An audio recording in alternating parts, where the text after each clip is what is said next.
யாக்கோபாக ஓடினேன், திரும்பும் போது இஸ்ரவேலாக திரும்பினேன். போகும்போது யாக்கோபாக ஓடினேன், திரும்பும் போது இஸ்ரவேலாக திரும்பினேன். பாதை முழுவதும் சூழ்ச்சிகள் இருந்தும் கிருபை விலகல, அவர் உண்மை என்னை சூழ்ந்ததால சற்றும் சறுக்கல.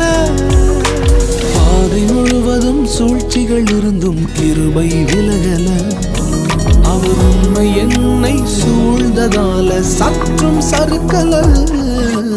உண்மை அது அவர் நாமம், உண்மை அவர் அடையாளம், உண்மை அவர் ஆதாரம், சேனைகளின் கர்த்தர். உண்மை அது அவர் நாமம்.